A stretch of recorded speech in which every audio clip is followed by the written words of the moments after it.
Hello guys, welcome back to another video. Today's video is going to be my match day review of the Wolves versus Norwich game. Let's get into it. It's agony, ecstasy, we're all one big family. We've got each other's back.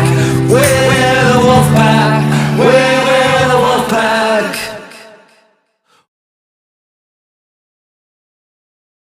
Where can I start with today's game? Coming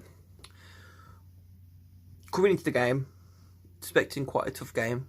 We don't know how to finish chances against lower the league teams. Like, do you know what I mean? Like for example, like the not Huddersfield game, do you know what I mean? We lost twice, like last season, to Huddersfield, who are now relegated, and it seems like for the 2 seasons we've been in the Premier League at the moment, we just didn't know how to deal with bottom of the league teams. But especially the fact that Norwich aren't like expected to be in the bottom of the table where they are at 20th, especially looking at the results they had.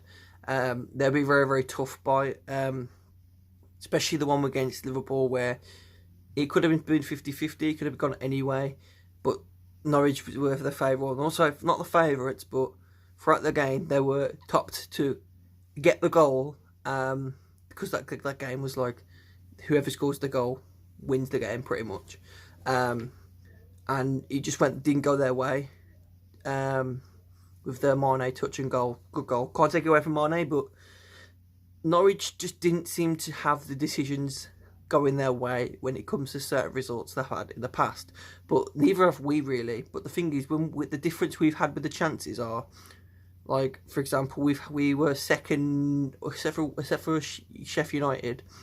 When it comes to decisions against us, we were one of the teams with the most ones against us, and we had two. When it comes to decisions today with VAR, mainly it was on our side today, especially with the first goal.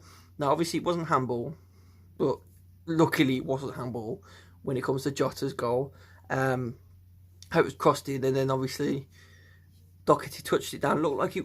In all fairness, I even went to when I was watching the game. I even went to my partner's dad, who was watching the game with me. That it looked like a handball from where we was, but it wasn't. Luckily, I don't know how he moved his hand in time, but it just didn't hit his arm. The defenders looked like they appealed for it and stopped, and then thought, oh yeah, VAR was going to cancel it. But good pass to Jota, and Jota slotted it underneath the keeper. Now, if it wasn't for the keeper today, Tim Krul, Norwich would have probably been 5-0 down. Let's be honest. Do you know what I mean? Awkward moment when you're in mid-recording and the door goes. Anyway, where was I? So, Tim Krul did keep them in. Well, when I say kept him in it, didn't really keep him in it, did they really? Because they were 3-0 down and it was game over.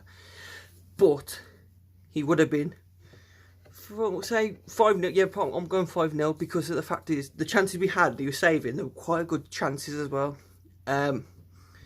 Obviously, Aaron's had that injury majority of the game, because obviously apparently it was a stamp on his leg by Johnny, who, by the way, Johnny, I saw a picture on Facebook or Twitter. It doesn't look like he's very good for him when it comes to his ankle, so that's why Vinegar came on yesterday as well. So it was just a bit of a weird game when it comes to decisions against us, and then for Norwich. The second goal, how it crossed in, I even seen when I said it's like it's going to be offside. Luckily, Jota was just onside, and obviously just got there before Bolly decided to slide him, tapped it in for his second goal. And first half, we were unplayable, really. Just didn't seem like Norwich had like the chat, like the Pookie normally, like beginning of the season, you look at Pookie compared to what he's like now. The chances Pookie was having, and he didn't finish them. Do you know what I mean? Do you think he's the player that he was at the beginning of the season, and he got fluky? Do you get it? Fluky, Pookie. Or Do you reckon he's just having a bit of a bad like spell of games? Like I'm not gonna take it away from him. He's a good striker. He like obviously you look at the Championship season, he was just banging in goals, and obviously he got Player of the Month for August. So it's not just fluky in my opinion. He's just having a bad game. But leave your opinions down below. It's coming into second half. It was the fact that we just looked like we should have killed the game off, really, like we did it against Espanyol. To believe it or not, right, Jota, he went 8 games without a goal from his last goal, which was the Basitas hat-trick. And then he goes and scores a hat-trick against Espanyol and then bangs in goals again. He's on form. I think it's to do with the formation, in all fairness. With the formation Nuno put on today, I think he saw something in the Espanyol game that he didn't see before in the previous games that he's been obviously managed. It's more, I think he's got at least Jota's more in a natural striking position where normally when he plays out the wing, he's not as, he can't really cut in as much as, like, do you know what I mean? He has to be the provider, not the finisher. Where Jimenez is normally the finisher and a provider, do you know what I mean? Because he's at the centre forward. So you got 2 centre forwards, which is Jota and Jimenez, and both of them got on the score sheet today. Obviously, Jimenez's goal was a little bit fluky, but what can you say when he has to be there for it to finish it? Which luckily Jota hit the post, bounced back out to Jimenez's feet pretty much, and hit it, and then scores. He'd obviously got that celebration because him and his missus are expecting a baby. So obviously did the baby bump thing with the ball, and then. Just from that, I saw that Jimenez went off 20 minutes early for Neto again, and then I think we did go to like a more of a two at the front kind of thing, and obviously because Johnny got injured, we couldn't really use the third sub as a striker, but we didn't need to anyway. Just bring on Vinegra, who, in my opinion, needs to have more game time. He's a good player. Just needs to be like what. Actually, in all fairness, with Vinegra, he's more. I think if he did if Nuno did what he did with Adama, like obviously Adama was just pace, no finish, kind of no end product, and then look at him compared to this season to last season. If you gave Vinegra the game time or that kind of stuff, which is going to have game time anyway, because I think Johnny's out for. Like I said, I saw a picture. He's got like a cast on his foot, so he doesn't look like he's going to be playing pretty much. This could be his chance to prove himself. But the thing is he going to have the? Is he going to be the same as Adama though? Like if you give him the chance, will he become the player that he should come? He's got potential. Not gonna lie. Do you know what I mean? It's just obviously he does all them step outs. Thinks he's Ronaldo, really, doesn't he? And then. I don't know. It was if you give Vinegra the time and obviously like mother him a little bit like Nuno does with Adama, like he did for the this season, I reckon he'd become a good player. But that's just my opinion, really. Man of the match for me has to be Jota. He was just all over the place. Do you know what I mean? He was just completely just there.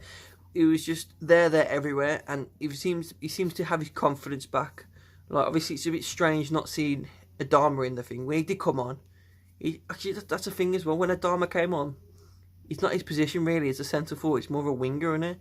He takes people on crosses. He's not more. That's the only problem with this formation. You can either have Jota scoring goals and pretty much winning us the game, or have Adama on the wing. Winning us the game. He's got 2 options really, and he's got a very, very sticky situation to deal with when it comes to, does he want to have Adama still killing people off, or do you want Jota banging in the goals and still killing people off? Either way, he's still going to have 2 good outcomes when it comes to playing Adama on the wing and a Jota on the wing, or just Jota and Jimenez up front. But I'll leave that up to you. What do you guys think? Do you prefer the 3-4-3 or do you prefer 3-5-2? Could even be 3-5-1-1. Do you know what I mean? play like a kind of centre forward striker kind of role. Do you know what I mean? But it's really up to Nuno. He's the boss, isn't he? But anyway, hope you guys enjoyed my opinions on the game. If you did, leave a like down below and comment your thoughts on the game and any points I've made. Leave it down below. Also, give a shout out to Scotty because he did get the result right. He predicted 3-0 in his match day preview, which was quite early actually. You mean he's consistent, should we say? So yeah, leave your like, and I will speak to you again when I've got my next preview. Hopefully, peace. We've got each other's back. We're the Wolfpack.